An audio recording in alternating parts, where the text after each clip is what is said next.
Welcome in, everybody. Welcome to the show. This is the 423 Football Podcast. I am today's host, Brett Hamilton, joined by Big Bubs. Big Bubs. What's up? I'm Brandon, if you didn't get that. Yeah. He is the hostess with the mostest, but I am today's host. You host Malone. Yeah, I'm host Malone. Oh, man. We've been playing too much HQ. I am really excited to be here. I think we have a great show today. We are talking free agent tight ends. Wrapping up the free agency. Yep. If you all haven't been, if you're tuning in for the first time, go back and watch or go listen to our previous free agent discussions. They've all been really good. We've been talking QBs. Then did we go into wide receivers or running backs after running that? backs and then wide receivers. Now we're at tight ends. And now we're at tight ends. This is going to run out. If you didn't already know, we're not going to go over defensive free agents. They may come up in conversation once we see some signings and stuff like that. Lately, there's been a lot of stuff going on about Richard Sherman. That's a notable free agent quarterback. Yeah. He is expecting to. Is it official? It's official. Okay, it's official. Richard Sherman is on the 49ers. 3-year deal. Yep.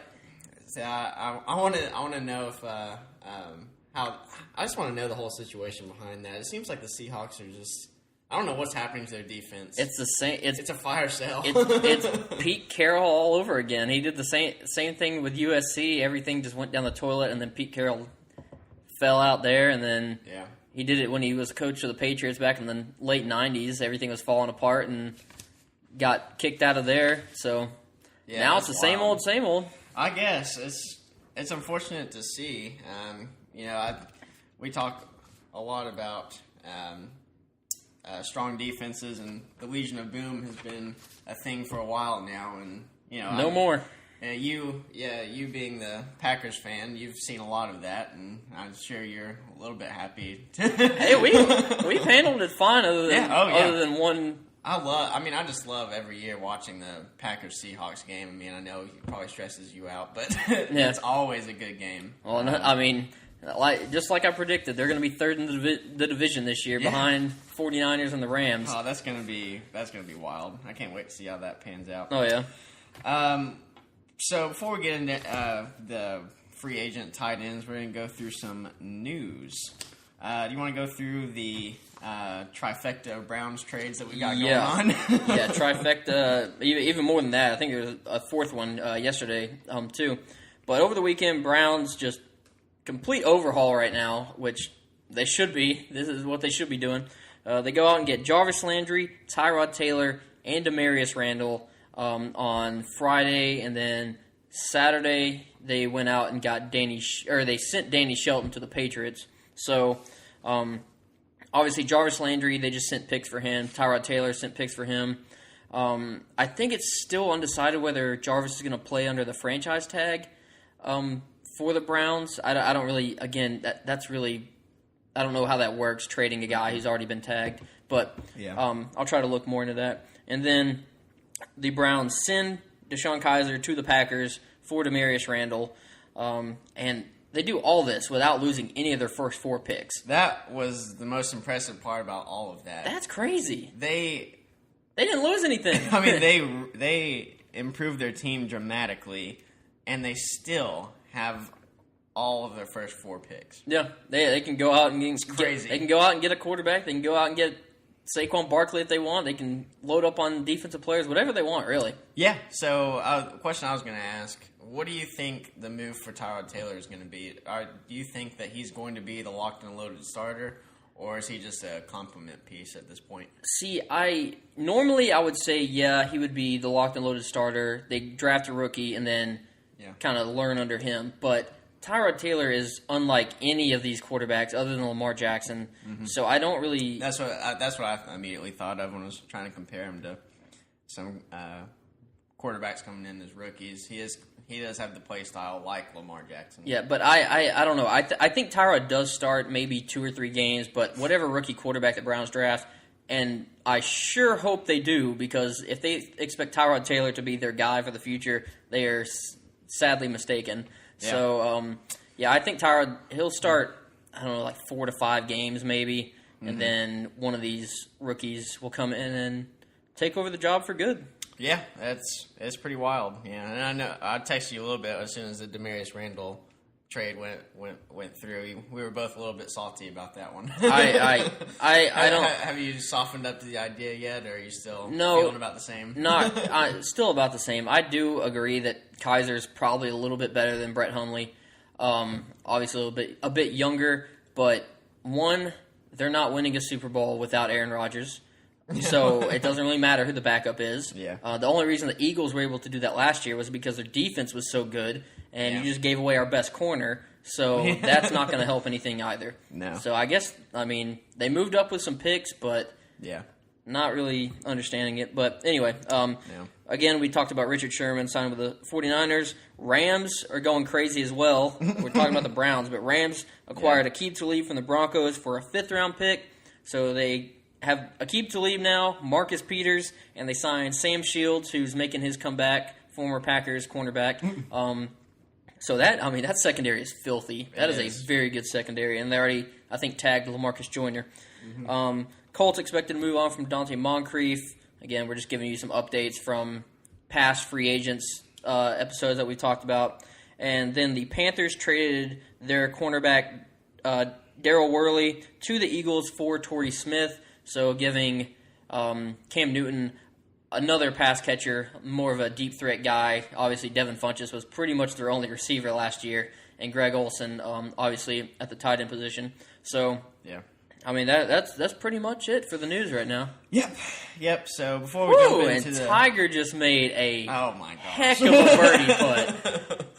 Okay, as most of you guys know, we record these on Sunday and then release them on Monday. So today's a big day. We got, obviously we're talking free agent tight ends. We got the Valspar Championship on behind us, and then Selection Sundays here in a few hours, I believe. Yeah, it's a big Sunday for us. So it's sports all around. I love it. Before we jump into the free agent tight ends and talk a little bit about what teams we think that are going to be going after the tight end position, whether it's through free agency or the draft, I want to start off with just a question.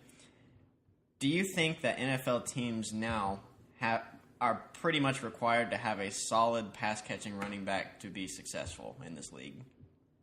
Not necessarily. Obviously, the Jags really didn't. Eagles really not too much. I know they use Corey Clement every now and then, and J.H.I. can catch out of the backfield, but I don't think it's a necessity. Again, Ezekiel Elliott really doesn't catch that many balls either. It's definitely a plus, and even the guys that usually that you look at and say they don't really catch that many balls, they are starting to move towards that because it's just a passing game now. Even like Todd Gurley, we didn't think of as a pass catching back until this year. And my word, he had close to 60 receptions, I believe. Yeah. But it's definitely a plus having that threat out of the backfield because obviously if you have LeGarrette Blount back there, you're not putting an extra guy on there if it's a pass play. You're not really looking for that. So I guess I won't say it's a necessity, but it's definitely a nice advantage to have. Yeah. I was just thinking about the trend that we're seeing when I was going through these free agents and incoming rookie running backs is, that I guess whenever teams are really looking at potential draftees, one of the things that they're going to put more and more pressure on is for them to be able to catch and yards after catch. That's going to be increasingly important for the running back position. Yeah, and running backs are getting more. Players in general are just getting more talented every year. We have, not everyone's going to be like a Saquon Barkley who can do everything, but guys like Darius Geis coming out of the draft who isn't really known for pass catching abilities. I guarantee he's going to be asked to do some of that. So it's just part of the game now. Yep. I wanted to throw out a fun fact.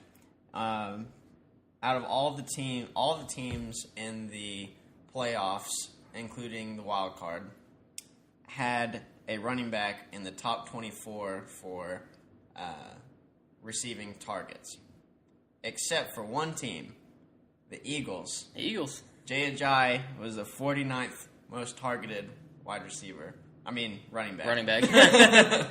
And they won the Super Bowl. So Yeah. I just thought that was kind of funny. I mean, it was like a huge drop-off. I think Devontae Freeman had the 24th most, and then after that, for the playoff teams, it was Jay Ajayi at 49. Yeah. And granted, the Eagles had like 3 running backs they were using all year, yeah. 3 or 4 really, and then they didn't even get Ajayi till the middle part of the year. So I guess that kind of plays a factor. But yeah, I get your point.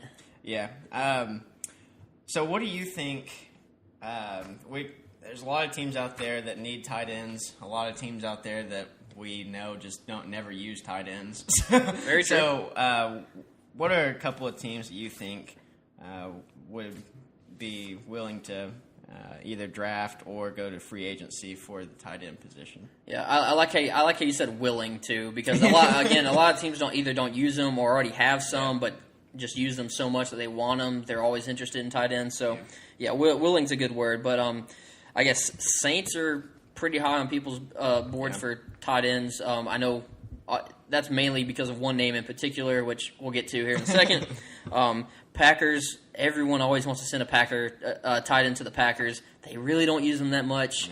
Yeah. We haven't seen one really been used a whole lot since Jermichael Finley, and I mean that's been 10+ years now. So, do you think they'll stick with like Lance Kendricks, or do you think they'll more willing to sign someone, or just go to the draft? I mean, I assume they'll assign one of these lower guys, just a cheaper option. Cause same thing what they did with Jared Cook and even Martellus Bennett. It wasn't really expensive option, so not too bad there. Cardinals really don't have anyone other than like Ricky Seals-Jones, which some people are very, very high on Ricky Seals-Jones, but that remains to be seen. Ravens always looking for a tight end. Yeah. They have like 3 that are always injured. So Ravens, Broncos, they're losing Virgil Green. We're gonna have to see if they are in the market for another tight end. 49ers, I know they have George Kittle, and I love George Kittle, but I think they'll get another tight end in there to help Jimmy Garoppolo. Seahawks, again, they're losing 2 of their their top 2 tight ends.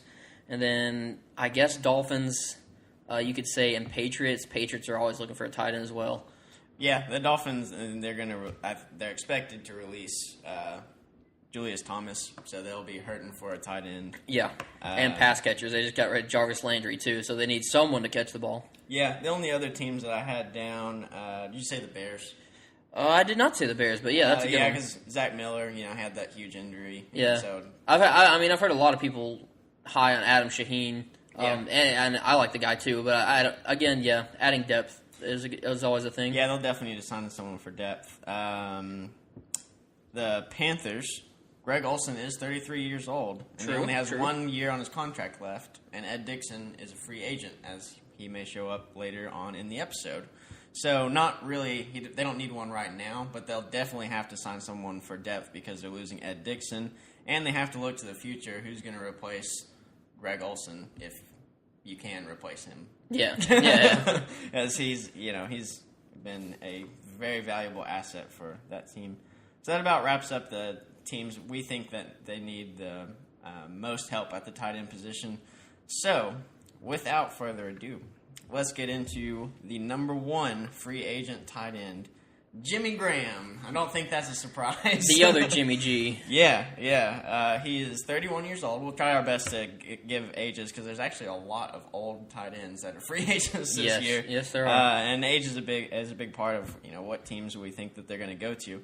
So Jimmy Graham, 31 years old. He had 10 touchdowns in 2017. Very strong year, but the yardage was not there.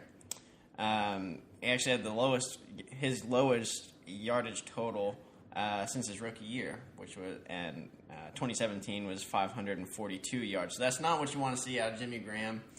Definitely not what we were used to seeing in New Orleans, which leads me to the rumors that the Saints are very interested in bringing back Jimmy Graham and rekindling the magic. Yeah, I've heard that a lot, and I mean, who wouldn't love it? I mean, that offense was dynamic last year, adding Jimmy Graham's not going to hurt anything because they have no production out of the tight end from Kobe Fleener or Josh Hill for that matter. So Jimmy Graham would be fantastic if they're looking for even just a red zone weapon. If maybe Jimmy Graham's lost a step, but I think the only reason he really wasn't getting the yardage total in Seattle was they just didn't really use him that much between the 20s. It was just red zone, and I mean it worked, 10 touchdowns, but that's the thing. And I know some people don't have Jimmy Graham as their top tight end in free agency this year, but I don't see any reason to believe that Jimmy Graham isn't still that elite talent we saw in the past.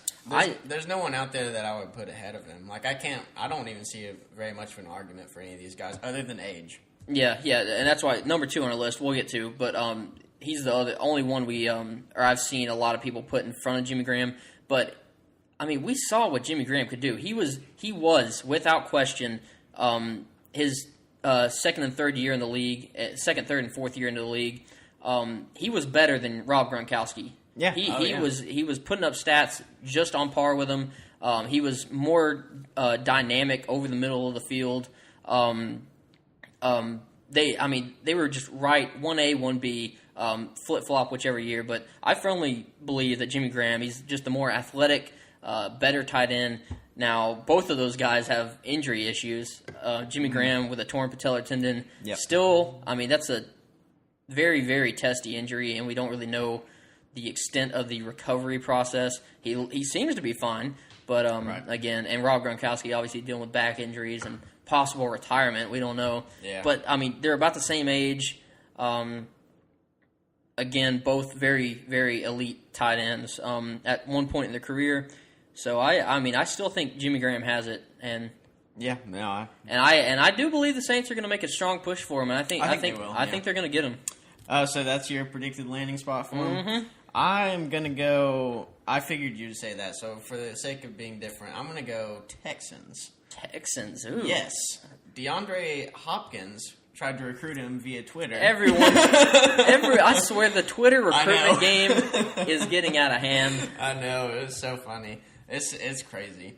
LeBron to Pittsburgh. That was my favorite. Because he started following the NFL. Yeah. That was Juju, wasn't it? Yeah, Juju's trying to recruit him. God, that was funny. Yeah. But obviously the Texans need a tight end. Steven Anderson led the position there last year with 342 yards, and that is weak. Yeah. And I like C.J. Fedorowicz down there too, but he just concussions after concussions after concussions. He can't stay healthy, and his contract ends. He's got another year on his contract until they can release him for no penalty. So they're probably going to do that. So they're not financially invested in any tight end. They've got a lot of cap room. I think that they would be more willing to bring in kind of a seasoned veteran than a younger guy, especially pairing him with a younger quarterback. And I think the Texans are going to do a lot on offense this offseason. They have found what they think is their, by all indications is true, their franchise quarterback. So now they can focus on building the weapons around him. So I think Jimmy Graham might have a shot there. But I can definitely see the argument for the Saints. All right, coming in at number 2 on our list, the guy that a lot of people put at number 1, Trey Burton. Trey Burton, 26 years old, one of the youngest and healthiest tight ends on this list. Very athletic, hasn't really been able to show too much other than his miraculous Super Bowl game. Yeah. Which really all he did was throw a touchdown pass. So maybe if you're looking for a quarterback, maybe a lot of these Browns... Send him to the Cardinals. Hey, he'd be a perfect tight end for the Cardinals / quarterback. Yeah. But, hasn't done much because he's always been behind Zach Ertz and Brent Selleck in some cases. Yeah. Last year when Ertz was out for one game... Trey Burton went out there and caught 5 passes, 71 yards and 2 touchdowns against the Rams. So he's shown that he can be a good tight end. He's young, he's athletic, he's got pretty good size, good hands. But the one thing I'm worried about is, has that Super Bowl play overhyped his value to a point where it's just, I don't know, it's just too far gone? I would lean on the side of yes. I don't know if it's necessarily boiled down to that play. I mean, that play definitely got his name in a lot more circles. But I just think in general, people are a little too hype on him right now. I mean, he could be a great tight end anywhere he goes. That's perfectly. He's young. He can do that. He's got a lot of time to develop. That's great. But he hasn't really. I mean, he's not played a full season. I mean, he's always had people in front of him. We haven't seen him carry a full load at the tight end position yet, and so I think that at least fantasy players they're always quick to kind of jump on the hype train here, but I would kind of slow down on this one. I do think he's great and he deserves to be number 2. We both had him listed as number 2, but he's definitely no Jimmy Graham yet. No, definitely not. I guess where'd you have him possibly landing? I've got him at the Jaguars. The Jaguars. Yeah, he is a Florida native, and so it's kind of a coming home story. Undrafted free agent. People love that kind of story. Mm-hmm. Here's the fun fact about Trey Burton: is You're just full of fun facts today. Yeah, you probably already knew this, but he broke the University of Florida's school record held by Tim Tebow for the most touchdowns in a single game with 6. Really? Yes. I did not know that. I guess that was back when he was quarterback, but yeah. But yeah, so that he's probably not going to be playing quarterback for the Jaguars. But the Jaguars, they've got Mercedes Lewis. He's a glorified offensive lineman at this point. I mean, he just blocks. He gets that 3 touchdown game every year, and then then he shuts up. Yeah, and he's done well, but he is on the older side. They need someone younger to bring in behind him, and they've got a lot of things clicking on offense. I think it'd be a good fit there. Yeah, I got 2 written down. I guess I'll narrow it down to 1, but you gotta say both of them now. Yeah, it's tough. I have the Ravens and the 49ers written down. Ravens, again, always looking for tight end. If he's trying to stay on the East Coast, then I can definitely see that fit. I can see that, yeah. And then the 49ers, they're just looking for even more players. They got enough cap room to wheel and deal with anybody. And it's a young team. Trey Burton's a young guy. He's probably going to be attracted to that up and coming offense. So I think that'd be a good fit for him as well. Him and George Kittle on the same team. Again, he might stray away because they might look at George Kittle as the guy. But that's what I was thinking. I don't know. I think it'd be a better situation for him in terms of there's having no one in front of you as the Ravens. I think that would be a really good fit. And I know I've read a couple of things linking him to the Ravens, and I think that would be a really good opportunity. Ravens, they like having those big power tight ends. They just haven't had one for the past couple of years. Yep. Coming in at number 3, ASJ, Austin Seferian-Jenkins. Shockingly, only 25 years old. It's just really hard for me to understand that. I just keep thinking he's like 27. Well, he's only played like 2 games in his career. Yeah, and I guess that's why. I kind of think of him like that. But he is the youngest tight end of the free agent tight end class. He's a super athlete. He's a 6'6" beast. He ran a 4.6 40, so he's fast, he's tall, he's big, really athletic. He can make really good catches, but he has yet to play a full season. We've seen him. He's got an injury history. He had the suspension problem with the Buccaneers before he went to the Jets. But he had a solid year. Yeah. So, what do you think about him going forward? I pray and hope that he's turned everything around with his character and his suspension stuff. I think he has. It's been a year of, no drama. So yeah. I feel like he's on the up. And especially it being him being with the Jets in New York on a crappy team. That's usually just the making of where you can start drama, just because so you're not bored, basically. But no, he had a solid year. I think he's on the right path to being a very, very talented tight end and being a guy who stays out of trouble and possibly becomes one of the more prominent tight ends in our league. Because again, only 25 years old, super talent, super athlete. Yeah. I think he's going to stay with the Jets, though. I also have him staying with the Jets. I think that the Jets realize that they need to have some strong passing options to attract some sort of quarterback. Because they're going to have to, whether it's through the draft or through one of the free agent quarterbacks, someone's got to go. And, they got to have a reason to stay. And Austin Seferian-Jenkins, I think, is a great kind of piece to that offense. Especially with a year under his belt playing on that team. I just think that they're going to need all the passing weapons that they can hold on to, and so I think, and he's not going to command a huge contract, so it's not going to be a money issue. Jets have plenty of cap room anyway, so yeah, perfect. Number 4 on our list, Tyler Eifert. Tyler Eifert, 27 years old, maybe the best tight end in this class if it weren't for the injury concerns, because I mean we've seen him just blow up in a few years. But he's been placed on the IR 3 of the past 5 seasons. Back issues are a major concern. That kills just any athletes in general. Just back issues. Speaking of Tiger Woods, with the back issues. Yep. But in 2015, finished with 52 receptions, 615 yards, 13 touchdowns in 13 games. So I mean that's almost identical to what Jimmy Graham did this year. A little bit better, actually. So, yeah, Tyler Eifert, I mean, he's an enormous target over the middle of the field. It's just, can he stay healthy, and can he supply security for a team in need of a tight end? Yeah, and that's going to be the thing, is how much are teams willing to pay for that risk. And so in my mind, I don't think he's going to one of these teams that don't have another tight end option. And that's because if you're putting all your chips into one guy, it's not going to be Eifert, just because of the history. I mean, I don't expect that the Bengals will hold on to him.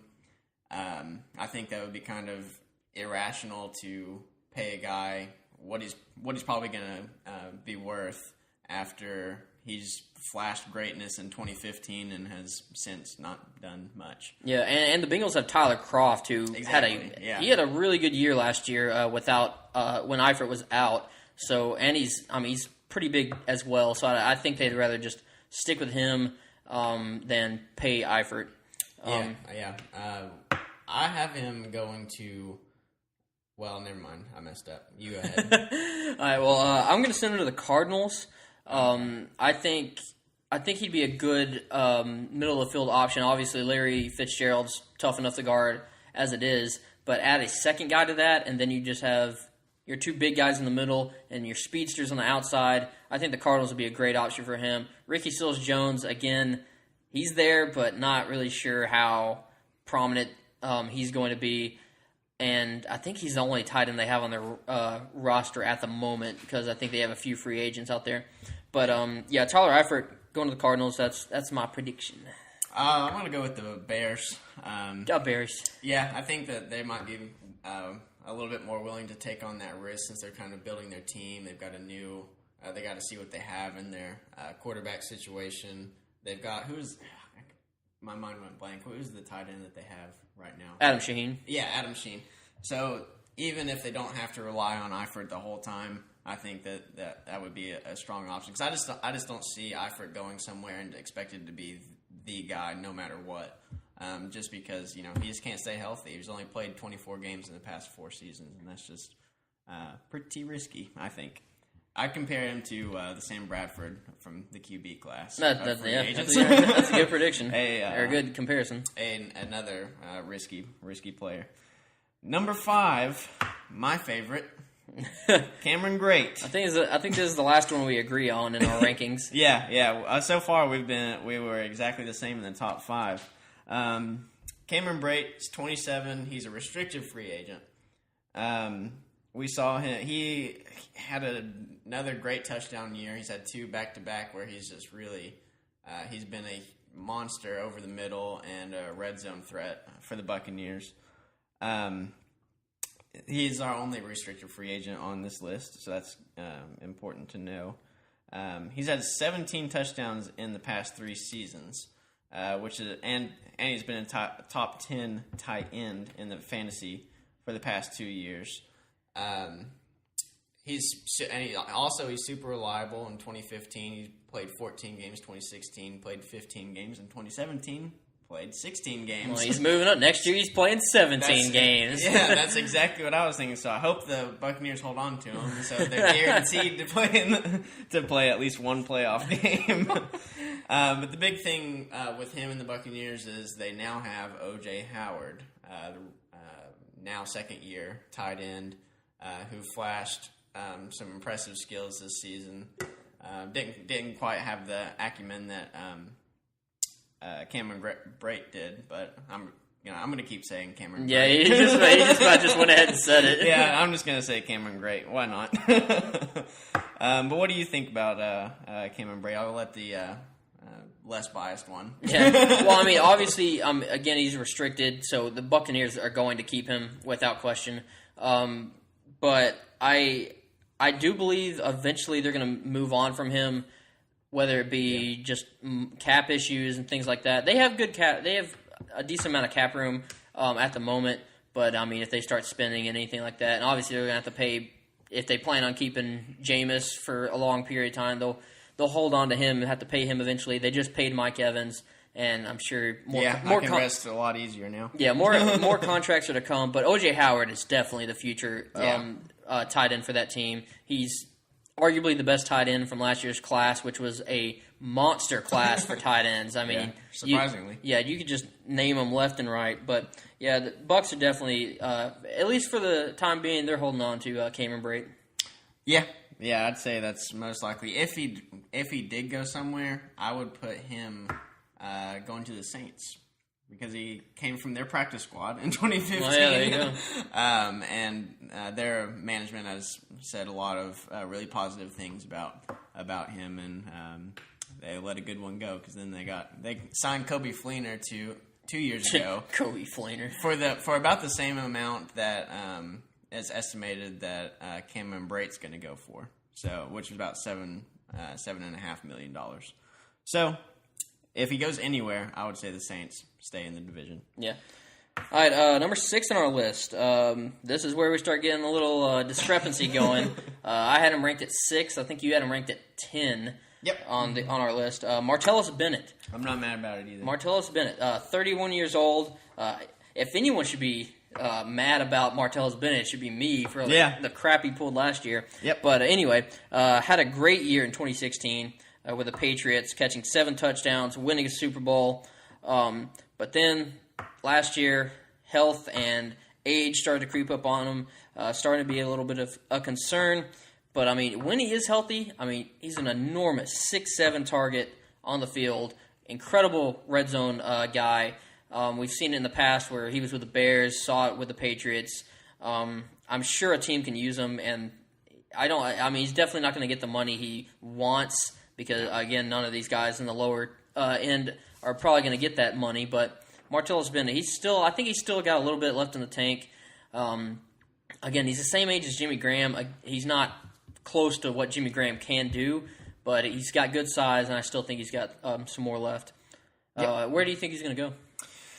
Oh, Marty B. Yeah. And again, talk about another guy who's, I wouldn't say character issues, but he's a little bit mouthy, and he likes to talk, and that turns a lot of teams off sometimes. Yeah, and that's why it was so hard for me to pick. I mean, there's like 3 or 4 teams. I just don't. Golly, it's tough trying to predict where he's going to go. It was also interesting that he was released on the same day his brother was traded to the Eagles, and reportedly the Patriots had topped the offer for Michael Bennett. Before they try to unite the Bennett brothers or something? It was reported that the Bennetts wanted to play together in New England, but that did not happen. So too bad. Michael got traded and Marty got dropped. Yeah, there you go. I just don't think it really matters. Dang. Yeah, you're not liking him. No, I just think he's you're not going to get 16 games out of him, so why even bother? No, well, I mean, someone's going to go after him, and I think the Ravens, they're known for their unhealthy tight ends, so why not send him to the Ravens? I want to see someone younger go to the Ravens, though. They have younger guys. Crockett Gilmore is younger, Max Williams is younger, but they're still injury prone. Yeah, that's true. They're just injury prone, but it's, I don't know, it's odd. But Martell's been, I think he'd be a good target for Joe Flacco, a good red zone guy. They haven't had a good red zone target since Dennis Pitta, and now that's been a couple years removed. Number 7, we were pretty close on 8 and 6. You had him at 8. I had him at 6. My most boring tight end. I would agree. He is Virgil Green for the Broncos. He is a blocking machine. He's falling in my rankings every second. Yeah, I mean, the only reason I put him, higher at 6 is because he is a good blocker. I mean, this is not a fantasy ranking list because he would be at the very, very, very, very bottom. Yeah. Because he just doesn't catch passes. So anywhere he's going to go, if it's anywhere else, he's going to be a blocking tight end. He's not great. He's not a great fantasy prospect, but he does do his job. He does his job well, yeah. Yeah, and that's valuable for a lot of teams. You had a question for me on here. I don't know the answer to. Oh yeah. I just. Oh no, I did write it down. I thought I forgot to write down the answer to the question, but no, I'm pretty sure I would have remembered it anyway. But no, just Virgil Green talking about how he's mainly used as a blocker, no fantasy production whatsoever. Take a guess at how many receptions Virgil Green, the most number of receptions in a year that Virgil Green has had. Ever? Yeah, in 1 year. 45. You're going to have to go way lower. Receptions? Yeah, receptions. Wow. 30? Nope. Keep Lower going. than that? Keep going. 27? Keep going. 24? Keep going. 20. 22. Oh my gosh. 22 receptions. That is so bad. I should have looked this up, but I guarantee there were probably 30 running backs that had more receptions than that this year. Oh, guarantee absolutely. Guarantee it. That is, wow. Yeah, stunning. But one thing that you can't say about him is he is injury prone. He has only missed 12 games in 7 seasons. That's still kind of a lot. 12 games in 7 seasons? That's almost a full year. For a tight end? I mean, if you told me that and it was a guy, if you told me that and it was like Trey Burton, I'd be like, oh, whatever, because he's a really good tight end. But I mean, Virgil Green, I don't know. It's not very exciting to me.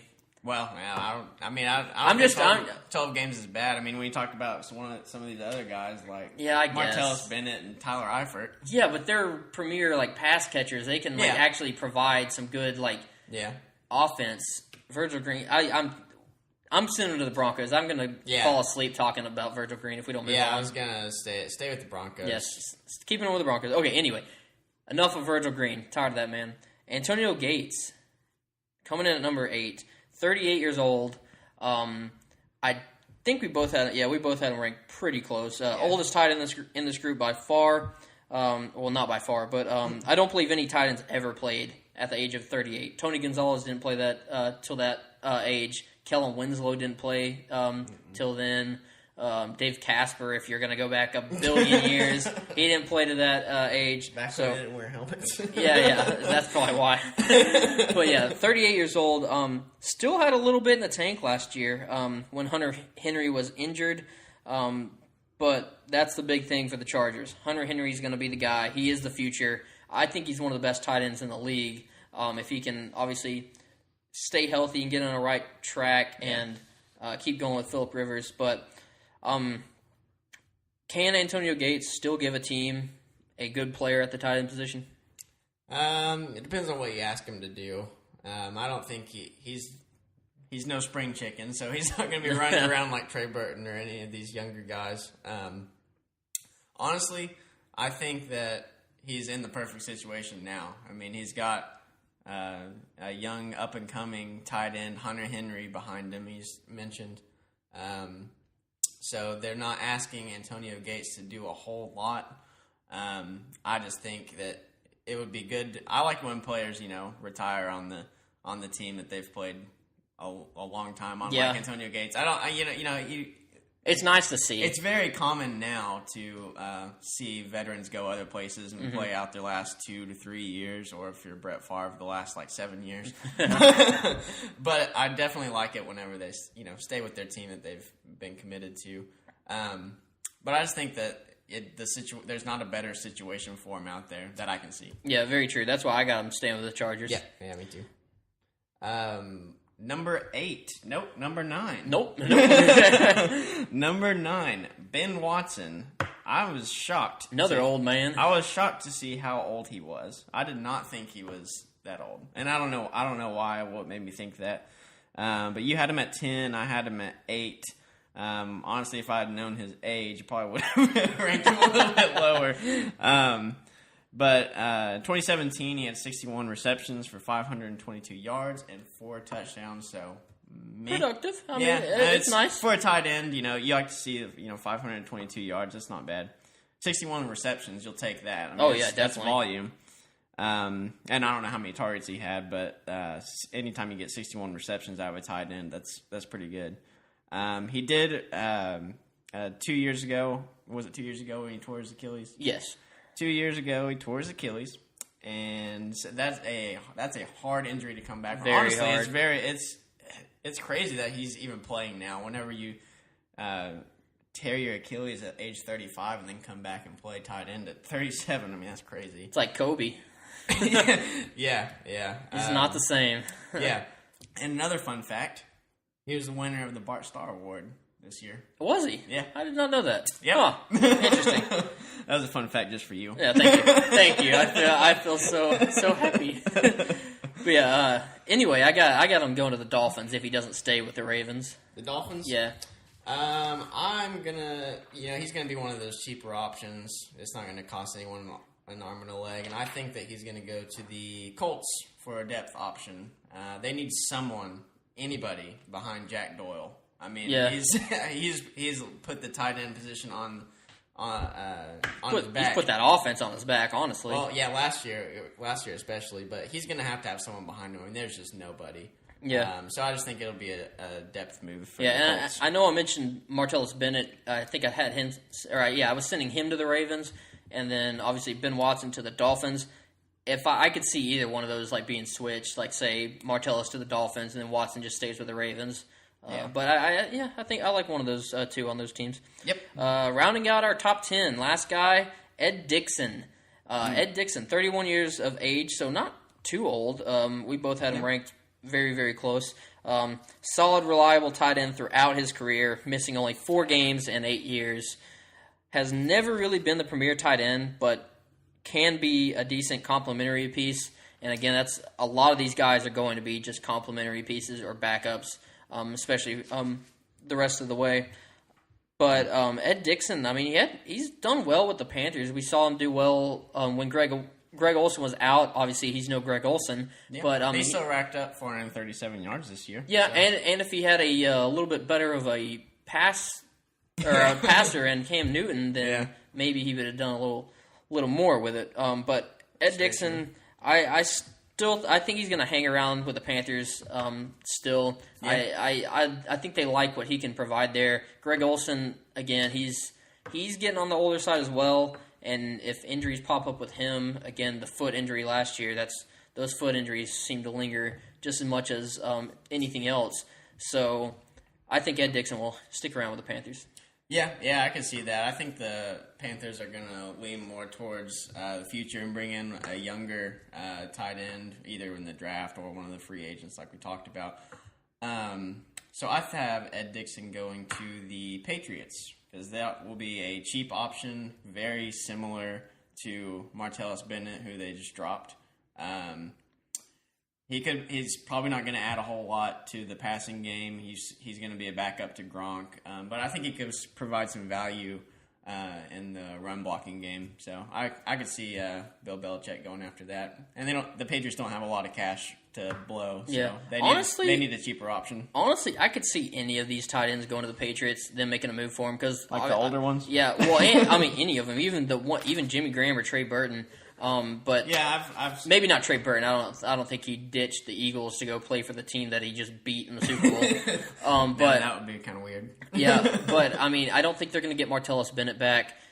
I think maybe. What do you think about Antonio Gates possibly going there if he does want to chase a ring? If he does do that, that wouldn't be surprising. If he leaves the Chargers, I still think he's going to stay with the Chargers. But if he does go anywhere else, I think the Patriots would be my next option. Yeah, I want to mention a few honorable mentions. Honorables, yep. We got Richard Rodgers. Yes. Almost broke the top 10. We are definitely talking about him once you wrap this list up. You can talk about him. Yeah. Levine Toilolo. Levine Toilolo. Yeah. Can't say his name, but he's that guy on the Falcons. Troy Nicholas, Crockett Gilmore, Luke Wilson, Niles Paul, and Derek Carrier. Yeah. I mean, all those guys I think will find nice roles. Obviously, none of them, I don't see them being starters other than one. No, when you're talking about, we're talking about, okay. Well, we're talking about these other guys. I think that most of the time people are, most situations they're just going to sign them for depth. And they could, provide a little bit of value here and there. But I guess we're going to have to talk about Richard Rodgers. We're going to have to. So, who is your favorite cheaper tight end option? Well, it's obviously Richard Rodgers. We've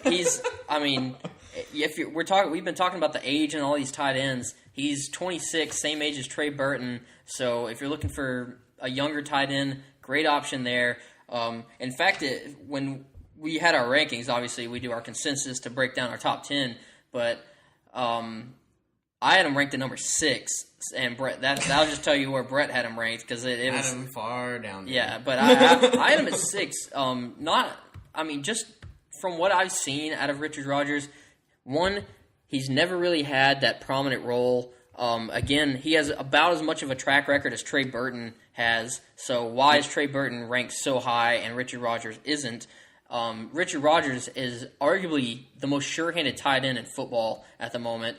Other than, obviously, we talk about like Rob Gronkowski and Greg Olsen and the big-name guys like that. But out of all these free agents, if there was one guy I was trusting to make that catch, it'd be Antonio Gates, Richard Rodgers, Jimmy Graham, those guys that you can really trust.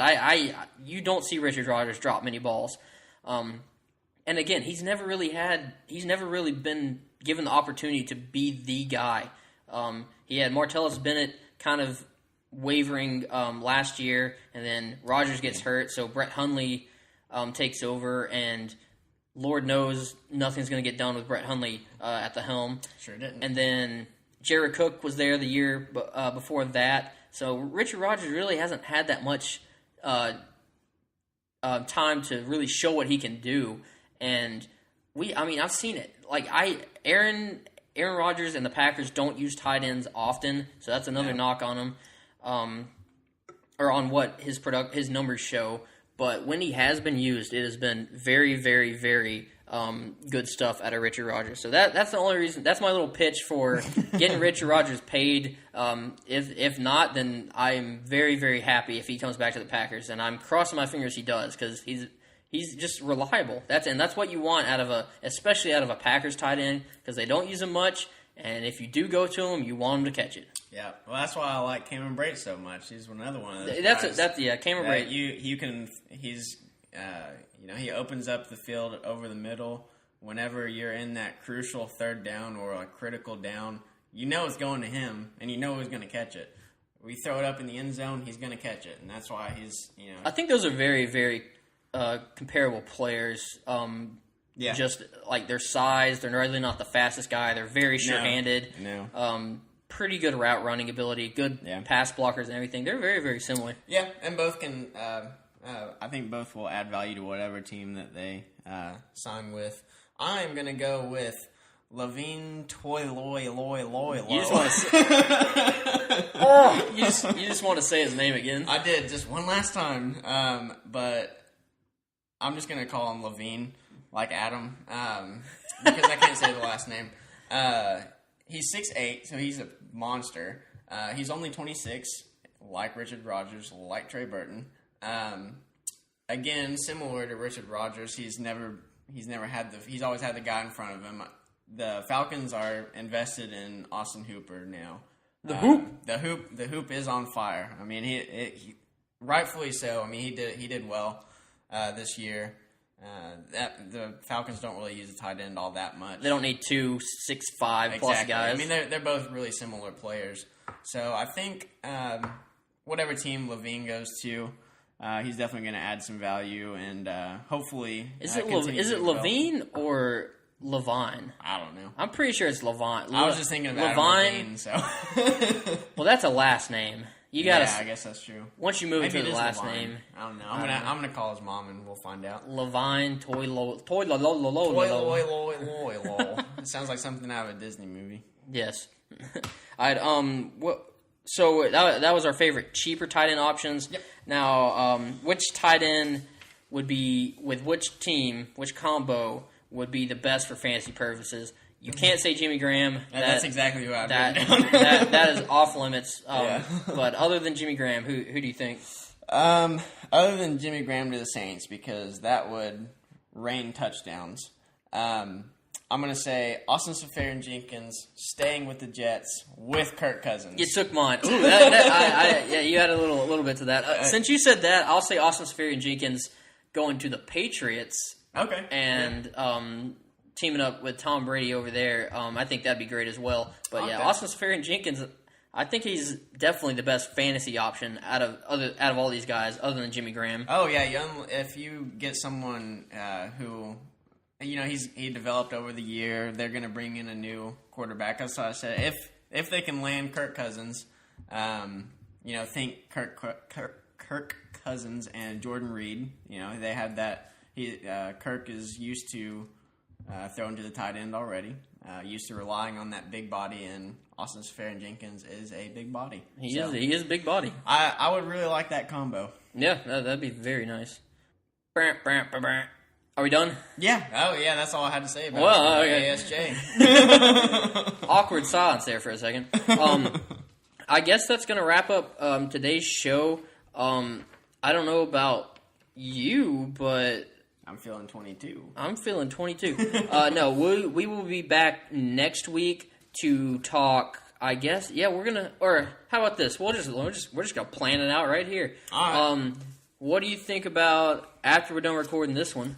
We record just a free agency recap, like bonus episode. Mm-hmm. Just give our final predictions for where landing spots will be, and things like that. So we'll do that, and then next week we'll jump right into our NFL prospects, the draft, start talking about rookies coming in, things like that. We'll start with our QBs next week, so I guess that's the big one. Everyone's talking about QBs. So, so next week we'll talk about QBs. I don't know if we'll drop the bonus free agency episode today or if we'll drop it on Tuesday or Wednesday or something like that, but we'll drop it sometime this week. We'll let you know. If you want to make sure you know, follow us on Twitter at the 423football. That's where you can get all the info on when we're doing stuff, what's going on in the league, everything you need to know can be found on Twitter. And again, that's at the 423football. And then make sure you go and like us on Facebook, subscribe on iTunes, Google Play, and YouTube. Give us a like, leave your comments and reviews, share us with the world. Thanks for listening. We are the 423 Football Podcast.